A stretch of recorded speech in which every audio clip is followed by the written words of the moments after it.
इस वीडियो में सीखेंगे ऐसे ट्रांजैक्शंस को रिकॉर्ड करना जहां कंपनी ने किसी सर्विस को अवेल किया है लेकिन उसका पेमेंट अभी नहीं किया गया है।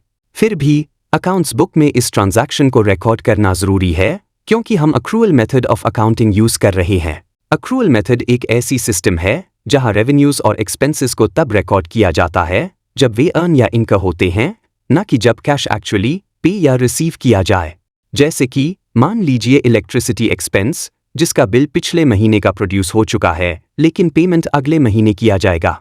ऐसे केसेस में एक्सपेंस तो हो चुका है पर कैश अभी पे नहीं हुआ है, इसलिए अकाउंटिंग में इसे लायबिलिटी के रूप में रिकॉर्ड किया जाता है जिसे हम कहते हैं अकाउंट्स पेएबल। अब स्टेप 1 में बॉब एक्चुअल पेमेंट नहीं करेगा लेकिन ट्रांजैक्शन रिकॉर्ड करना जरूरी है, इसलिए हम जर्नल वाउचर क्रिएट करेंगे। अकाउंटिंग सेक्शन में जाएं, वाउचर एंट्री पर जाएं और जर्नल वाउचर सिलेक्ट करें। फिर ट्रांजैक्शन डेट डालेंगे। डेबिट साइड पर इलेक्ट्रिसिटी एक्सपेंस लेजर सिलेक्ट करें, अमाउंट 3000 रुपीज भरें और नरेशन लिखें, being electricity expense incurred but not yet paid. Payment mode blank रहेगा और इस तरह डेबिट साइड की एंट्री पूरी हो गई। अब हम क्रेडिट साइड की एंट्री करेंगे।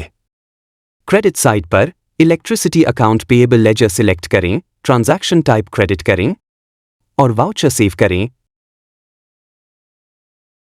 इस तरह ट्रांजैक्शन नंबर 6 क्रिएट हो गया है। अब हम रिपोर्ट्स देखते हैं।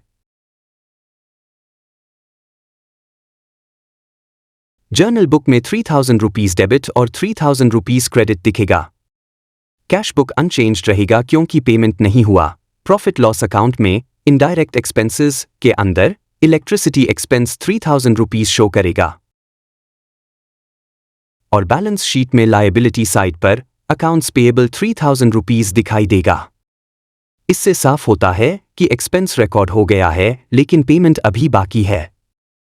अगले वीडियो में हम समझेंगे कंपनी की प्रॉफिटेबिलिटी कैसे आती है। जब इनकम एक्सपेंसेस से ज्यादा होता है तो कंपनी प्रॉफिट में कैसे जाता है। प्लीज आप जुड़े रहें हमारे चैनल से और सब्सक्राइब करना ना भूलें ताकि आप इलेक्ट्रिकल विंग्स कंपनी की पूरी बिजनेस जर्नी को स्टेप बाय स्टेप सीख सकें।